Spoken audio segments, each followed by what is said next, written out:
Welcome to D6. This is professor Vinod Kumar. ఈరోజు hot టాపిక్లకు fellow ముందు మన ఛానల్ ఉద్యమ ఛానల్ సబ్స్క్రైబ్ చేయండి, షేర్ చేయండి, లైక్ చేయండి, కామెంట్ కూడా చేయండి. వీలైతే ఉద్యమానికి ఆర్థికంగా సహకారాన్ని అందించండి. ఇక టాపిక్లోకి వస్తే బీజేపీలోకి హరీష్ రావు ఇవాళ మొత్తం రంగం సిద్ధమైంది ఆయన బీజేపీలోకి వెళ్ళడానికి.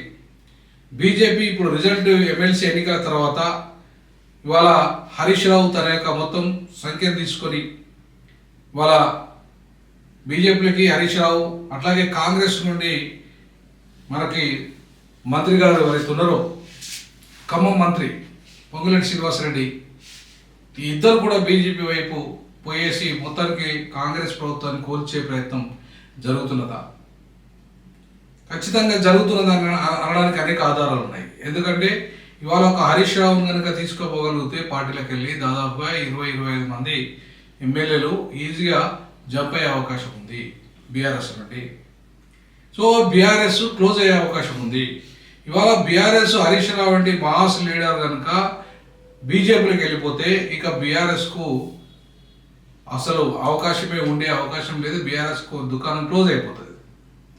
సో అంతేకాకుండా ఇవాళ మరి ఇంకొక క్యాపిటలిస్ట్ లీడరు, లేదంటే మంచి కాంట్రాక్టరు, అట్లాగే ప్రజలతో మంచి సంబంధాలను పొంగలేటి కూడా ఒక 10-20 మందిని కనుక ఆయన జంప్ చేయగలిగితే ఇప్పుడున్న 8 మంది ఎమ్మెల్యేలు ప్లస్ ఇవాళ కావాల్సింది మెజార్టీ ఎంత? కేవలం 114లలో 50 ప్లస్ వస్తే సరిపోతుంది, 53 వస్తే చాలు.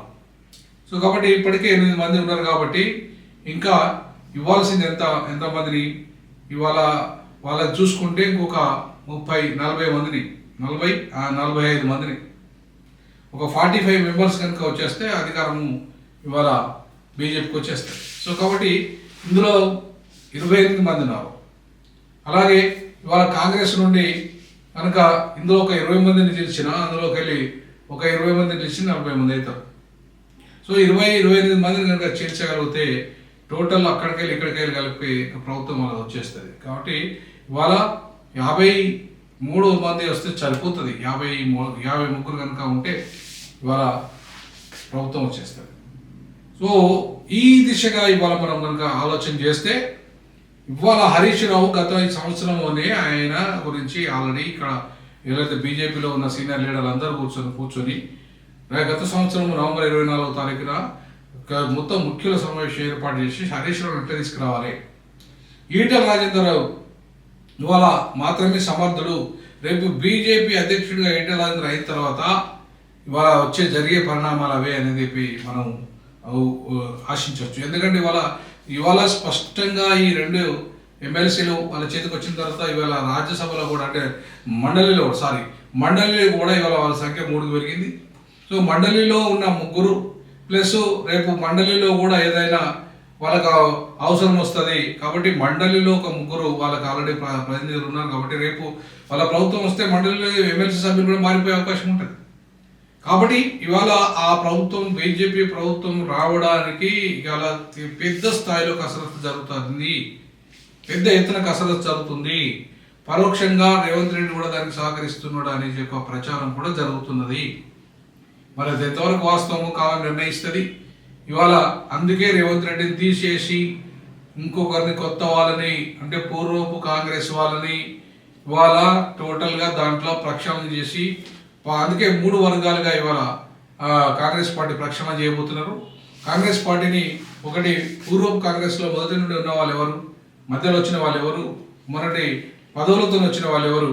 సో ఈ 3 విభాగాలుగా చేసి ఫ్రెష్గా వచ్చిన వాళ్ళు, కేవలం ఎమ్మెల్యే ఎన్నికలప్పుడు ఎంపీ ఎన్నికలు వచ్చిన వాళ్ళు, అలాగే ఫ్రెష్గా కాంగ్రెస్ పార్టీకి వచ్చిన వాళ్ళు, అంతే గతంలో మొదటి నుండి కూడా ఉన్న వాళ్ళు ఎవరు అనేది 3 విభాగాలు చేసేసి మొదటి నుండి ఉన్న వాళ్ళకు మాత్రమే అవకాశం వచ్చే విధంగా ఇలా పార్టీ తిరిగి ఇవాళ వాళ్ళని గుర్తించే ప్రక్రియలో భాగంగా ఉందనేది మనకు అర్థమవుతుంది. అందుకే ఇవాళ నటరాజన్ గారు ఎవరైతే వచ్చారో మీనాక్షి నటరాజన్ గారు వాళ్ళ చాలా పకడ్బందీగా రాహుల్కు బాగా నమ్మిన బంటూ రేపు ఇక్కడ ప్రభుత్వము ఎట్టి పరిస్థితుల్లో బీజేపీ ప్రభుత్వం రాకుండా అడ్డుకోవడానికి తన వంతు ప్రయత్నం చేస్తుందనేది ఇవాళ మనకు అర్థమవుతున్న విషయం. అందుకే ఇవాళ రేవంత్ రెడ్డిని పక్కకు తప్పించి కాంగ్రెస్ను ఎట్టి పరిస్థితుల్లో కాపాడుకునే విధంగా, అలాగే పొంగులేటి లాంటి వాళ్ళు కూడా కాంగ్రెస్ను చీల్చకుండా ఉంచడానికి ఇవాళ కాంగ్రెస్ను అట్లనే కాపాడుకునే విధంగా ఇవాళ సీనియర్స్తో ఎవరైతే కాంగ్రెస్లో ఉన్న వాళ్ళు బలమైన నేతలందరినీ కూడా ఇవాళ ఒకటే ప్లాట్ఫామ్ మీద అందరూ ఐక్యంగా ఉండే విధంగా కాంగ్రెస్ను పకడ్బందీగా ముందుకు నడిపించడంలో భాగంగా ఆమె ఇవాళ మీనాక్షి నటరాజన్ గారు ప్రయత్నాలు చేస్తున్నారనేది మనకున్న సమాచారం. సో కాబట్టి ఇవాళ హరీష్ రావు కనుక జంప్ అయిపోయి అందులో మేజర్గా ఒక 28లో 25 మందిని కనుక చేర్చి అక్కడికి వెళ్ళి కాంగ్రెస్ నుండి ఒక 20 మందిని చేర్చినట్లయితే ప్రభుత్వం పడిపోతుంది. సో ప్రభుత్వము పడిపోతుంది కాబట్టి అది పడిపోకుండా ఉండడానికి ఇవాళ కసరత్తు జరుగుతున్నది. ఇవాళ ఆ కసరత్తులో భాగంగానే ఇవాళ చాలామంది ఇవాళ ముఖ్యంగా బీజేపీ ముఖ్యులతో ఇవాళ రేపో మాపో ఇవాళ అధ్యక్షుడు మారబోతున్నాడు. అధ్యక్షుడు వచ్చిన వెంటనే ఈ పరిణామాలు జరిగే అవకాశం ఉందనేది మనకున్న సమాచారం. సో ఈ పరిణామాలు జరగకుండా ఇవాళ బీజేపీ ప్రభుత్వాన్ని అడ్డుకోవడానికే నటరాజన్ వచ్చారు. ఇక్కడికి మీనాక్షి నటరాజన్ గారు వచ్చారు. సో మీనాక్షి నటరాజన్ గారు కాంగ్రెస్ పార్టీని కాపాడుకోవాలి, ఇక్కడ కాంగ్రెస్ ప్రభుత్వాన్ని కాపాడుకోవాలి, కాంగ్రెస్ పార్టీని బలోపేతం చేయాలి, తిరిగి మళ్ళీ వచ్చే రోజుల్లో కూడా కాంగ్రెస్ని మళ్ళీ అధికారం తీసుకొచ్చే దిశగా ఆమె అడుగులు వేస్తున్నట్టుగా చాలా స్ట్రిక్ట్గా ఇవాళ ఎవరైతే క్రమశిక్షణ తప్పి మాట్లాడుతున్నారో వాళ్ళందరినీ పార్టీలోకి వెళ్ళి బయటికి పంపాలనే ప్రయత్నం కూడా ఇవాళ జరుగుతున్నట్టుగా మనకు కనపడుతుంది. సో ఇవాళ రేవంత్ రెడ్డి ఇవాళ బీజేపీ వైపు పోయి ఆయనే మళ్ళీ ముఖ్యమంత్రిగా బీజేపీలో కూడా ఉండే ప్రయత్నం కూడా చేస్తున్నట్టుగా కూడా ప్రచారం జరుగుతుంది. ఎందుకంటే పొంగులేటి బదులు తానే బీజేపీలోకి వెళ్ళిపోయి తానే కొంతమందిని తీసుకుపోయి బీజేపీ ద్వారా ప్రభుత్వాన్ని ఏర్పాటు చేసేసి ఇవాళ బీఆర్ఎస్ నుండి చీల్చి హరీష్ రావు డిప్యూటీ సీఎం ఈయన సీఎంగా ఉంటాడు అనేది ఒక ప్రచారం కూడా జరుగుతుంది. సో ఏది ఏమైనప్పటికీ తెలంగాణ రాజకీయాలు రసవత్తరంగా మారి ఇప్పుడు ఎమ్మెల్సీ ఎన్నికల రిజల్ట్ తర్వాత బీజేపీ మరింత బలోపేతమైంది.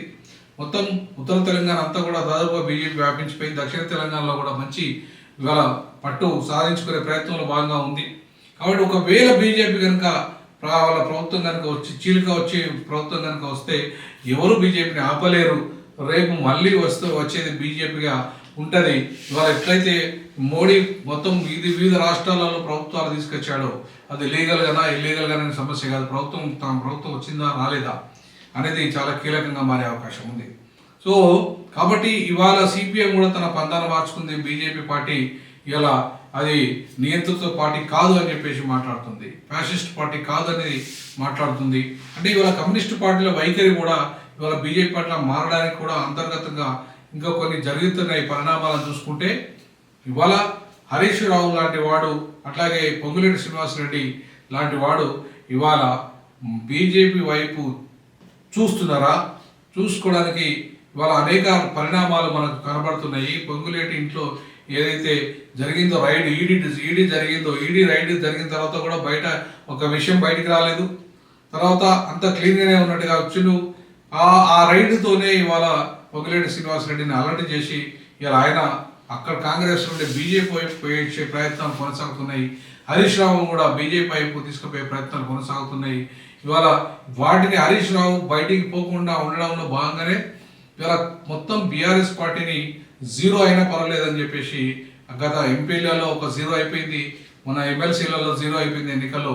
అయినా సరే ఇవాళ మొత్తం అవినీతి కుంభకోణములలో ఇరుక్కపోయిన బీఆర్ఎస్ను కాపాడుకోవడానికి శతవిధాల ప్రయత్నం చేస్తుండే కేసీఆర్ కుటుంబం. కాబట్టి ఆ శతవిధాల ప్రయత్నంలో భాగంగా పార్టీ పైన సరే వాళ్ళ కుటుంబం మాత్రం ఇవాళ సేఫ్గా ఉండాలని చూసుకుంటున్నారు. సో కాబట్టి ఇవాళ ఆ కుటుంబం సేఫ్గా ఉండడానికి అనేక రకాల ఎత్తుగడలు జరుగుతున్నాయి. సో ఆ కుటుంబం సేఫ్గా ఉండాలంటే బీజేపీ ప్రొటెక్షన్ ఉండాలి. సో బీజేపీ ప్రొటెక్షన్ ఇవ్వాలంటే బీజేపీ బీఆర్ఎస్ని క్లోజ్ చేయాలి, తన ప్రభుత్వాన్ని తీసుకురావాలి. సో ఇది ఎజెండా. సో ఈ ఎజెండాలో భాగంగా హరీష్ రావును ఇవాళ ఎట్టి పరిస్థితిలో బయటికి తీసుకొచ్చి ఆయనతో పాటు 25 మంది ఎమ్మెల్యేలు కూడా బయటికి తీసుకొచ్చి ఒక చీలిక వర్గంగా ఇవాళ బీజేపీకి సపోర్ట్ చేసే విధంగా ఒక ప్రయత్నం అయితే జరుగుతుంది. సో బీజేపీ అండ్ బీఆర్ఎస్ మరియు పొంగులేటి ఈ మొత్తం గ్రూప్ అంతా కూడా రేపు బీజేపీ వైపు కనుక పోతే ఖచ్చితంగా బీజేపీ ప్రభుత్వం తెలంగాణలో వచ్చే అవకాశాలే ఎక్కువగా కనపడుతున్నాయి. ఆ దిశగా ఇవాళ మనకు చిన్నగా ఉదాహరణ కనపడుతుంది. అయితే ఇవాళ మనం చూస్తున్న ఎమ్మెల్సీ పదవి నాకు కావాలని చెప్పి విజయశాంతి ఫైర్ బ్రాండ్ ఎవరైతే ఉన్నారో ఆమె కూడా రేపు ఒకవేళ ఎమ్మెల్సీ పదవి కనుక ఆమెకు వస్తే ఆమె తిరిగి పార్టీలో ఉంటే పార్టీని బలోపేతం చేయడానికి తన వంతు ప్రయత్నం చేస్తానని చెప్పేసి ఒక ప్రచారం కూడా జరుగుతుంది.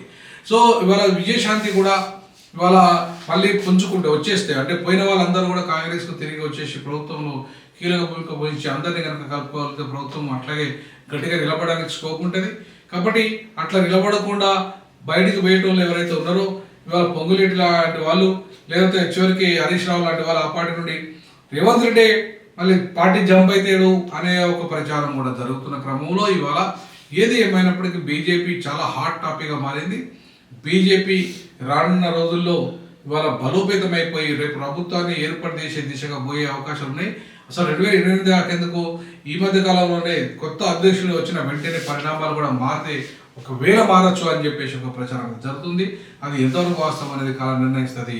జై భీమ్, జై పూలే, జై పెరియార్.